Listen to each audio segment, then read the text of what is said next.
Hello, Eridos here again. It is Sunday, June 12th. The day CoreCon is officially over, and I am now doing my wrap-up report about it. To be honest, it has been a long weekend, but it's definitely been a fun one. I ran a Kingdom of Death campaign. I've always say that I will, and I actually had a full house for that. I had 6 players all playing it. Had a few deaths. One person died during the white lion hunt at the beginning of the game. No, wait. I think it was the second white lion. Kind of hard to remember when you fight the same monster. We also lost someone during childbirth and when they were trying to get some more population. And the third person died during the Manhunter expansion, which was right on day 3, but they were able to get through that pretty quick. And the Kingdom of Death was actually the most popular. I had people walking by, taking pictures, asking about the game. It was probably the most popular game I actually ran. I also ran Dead Zone with the Mars Attacks add-ons.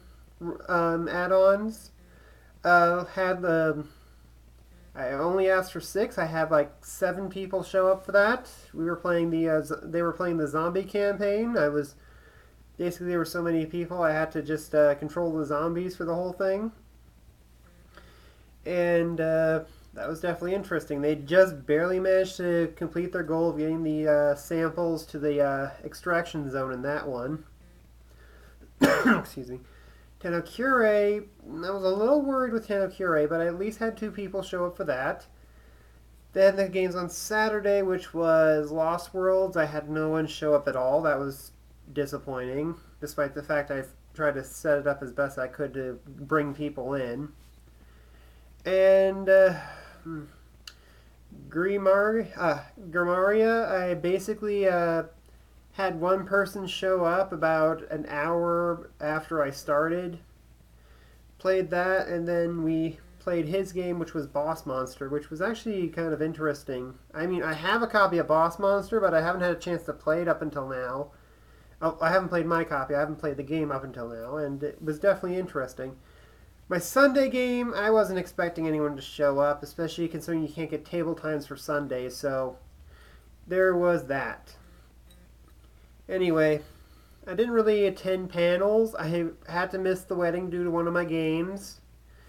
Yeah, there was a wedding at CoreCon. Congratulations to the 2 of you. Sorry, but I don't have your names on hand right now.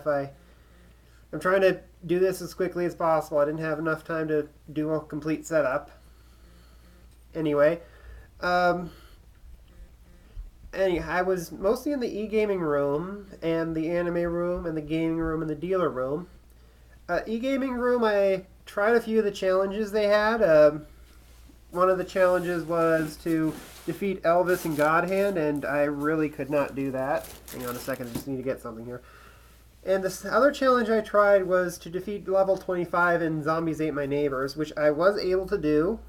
I was able to beat the giant baby in that, and I was able to, took me a long time to figure out that I could jump diagonally on the trampolines. And for being level 25, I got a little Deadpool pixel magnet thingy. Yeah, definitely want to put this on the fridge sooner or later. Now then, the anime room, they were having a special scavenger hunt. There was a few issues with the scavenger hunt, though. Some of the items were being taken and kept by people without turning them in because they didn't realize it was part of the scavenger hunt. They just thought they could grab it and keep it. So some of this stuff had to be reset. Some of the stuff was almost impossible. In fact, I could not get the 5 eye patches because they were just so hard to get because people just kept taking and keeping them. Let's see. And then, of course, I wasn't able to get the pictures of the 5 captains. I did defeat a pirate with the Ninja Star throwing disc thing because I can't throw a real Ninja Star after all. Let's see, there was the pirate flags and their message in the bottles and a few other riddles that you had to solve. So I got a few things for that. The first one is this interesting print, which, oh, it's double-sided, but I can't get it off. So I'm not really sure what anime this is from, but the guy kind of looks like Grell from Black Butler, doesn't he? Yeah, and I can't really take it off like tape to see what's on the other side, but it is double-sided, so... Yeah, and the other two things... Yeah, I have a box here of the stuff I picked up, so... The other two things are these little figurines from, I believe it's called Daphne and the Blue Water. Yeah, so I got those for the scavenger hunt. Now, as for the dealer room, I got the commemorative doubloon. There's the CoreCon logo on the one side and the pirate symbol on the other. And speaking of pirates, before I get to the rest of this stuff, the pirate captain, there was 4 pirate captains, and when you pre-reg, you chose what crew you wanted to be on. Whoever had the highest crew and the most votes at the end of the convention was the winning team. I was Space Pirates, and the Space Pirates won. So our captain was the one who actually became the king of the pirates and got the treasure, which was a conch he blew into and summoned a giant monster, which is the setup for next year's theme, which is monsters and mecha. Now, another thing I got was this nice little Puzzle and Dragons figure. I already took it out of the box and have it on my shelf. I just wanted to show you the box here.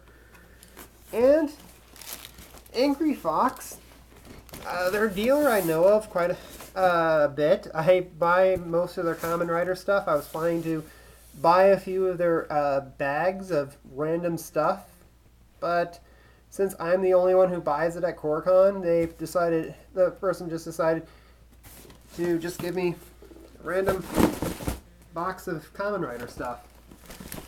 Now then, I could do this right now, but I am actually going to do this as a separate video to show you just what kind of stuff I got in this box, and there's quite a few interesting things here. Oh!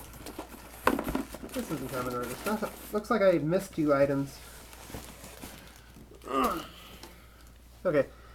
Yeah, I just threw everything in there for this video so I could get my hands on it quickly. There was also a little table outside the dealer room where they had just a whole bunch of Mini-Mates figurines. And it just basically said, take 2 for free. So I came a little late. I missed quite a few of them. I mean, someone was saying that he got the only Rocket Raccoon from it because, yeah. Anyway, I did pick up 2 of the Mini-Mates from the free table. I got no Colossus here. Little Mini-Mate Colossus. His hips are a little tight, but... And I got Sir Arthur from Ghosts and Goblins. Looks like he's a little worse for wear on his back. It feels like some of these joints were glued together. There's a little discoloration here on the back of Arthur there. Maybe these were used for a display of some kind. I don't know. Anyway. The party rooms were actually pretty good too. Had to go through the party rooms for the scavenger hunt. They're... trying to remember all the names of them. The worst party room, which that's what it was called, the worst party room. It was basically a room themed after Cards Against Humanity. It was a bigger room, and right at the edge wall was a giant demonic throne, and sitting on the throne was Donald Trump, the board game. So it was a throne devoted to Donald Trump. And again, the room is completely themed against Cards Against Humanity. It has Cards Against Humanity stuff in there. There was 2 Mr. Science Theater themed rooms. There was the SOL, and there was Castle Forrester. There was the Anime Fargo room, which of course Anime Fargo is kind of a separate convention, but it's done by some of the same people as CoreCon. There was the Deadpool's apartment, which I really liked the poster they had in the back of the room, which was Bareback Mercs, which is a parody of Bareback Mountain, and it had Deadpool and Deathstroke on there, and any comic book fan will just know the reference right away, why they did those 2. There was also the Artemis Bridge Simulator, which was basically a simulation room where you can actually go in and with your friends and pretend you're commanding a starship. I've never actually done it by myself because it definitely requires you to have at least 8 people for it, but it looked interesting. I definitely would like to try it sometime.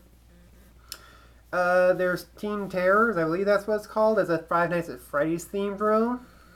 Again, wasn't able to go in there much, but I have been in there in past times. I do have a few games every so often.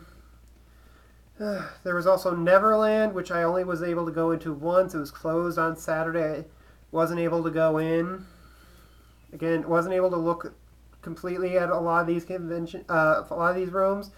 Can't remember all their names. I can't really. I know there was another fairy room upstairs. Again, I don't remember what it was called. Maybe it was just called the fairy room. But then, of course, there was the. Oh, crud. I don't remember what it was called, but there was a furry room. It's been there at other conventions before. Yeah, they were promoting Zootopia last year before it was out in theater, so it was kind of interesting to see them again. Then, of course, Paradox. Comics and Cards, they are not normally in the dealer's room. They're right outside the game room selling their stuff so people can actually play the stuff when they buy it. The game room, I believe this year was done by Rock 30. Sometimes it's done by other used game other used game stores, but I think it was Rock 30 this year, or they were just advertising for them. The anime room, the person that was in charge of the anime room is currently retiring, if I recall, and will be replaced by someone else. And I'm trying to do this as quickly as possible because I don't want to be interrupted again. This is like the second time I've shot this, so anyway, I think that's all I can report on right now. Again, I didn't. Oh wait, yeah, the dealer room. I was able to get a few picture commissions from a few artists based on Catbox characters. I have them in my bag right now. I'm going to scan them later. I can't really show them on the camera right now, but again, I'll scan them and post them on the Catbox fan forums later. And that's going to be about it for now. Again, next year's theme is going to be Monsters and Mechs. But anyway, my next convention I'll be attending will be in September. That will be the third Anime Fargo, and then after that will be the October Con, which is ValleyCon, which is the big one. And I hope to see you guys there sometime. And yeah, I'm trying to get through this pretty quick because I don't know when I'm going to get interrupted again, and if I get interrupted, I'm going to have to just cut and reshoot everything. And I hope to see you guys again. I hope to see you guys again next time, and I really hope to see you guys at one of the conventions. Later.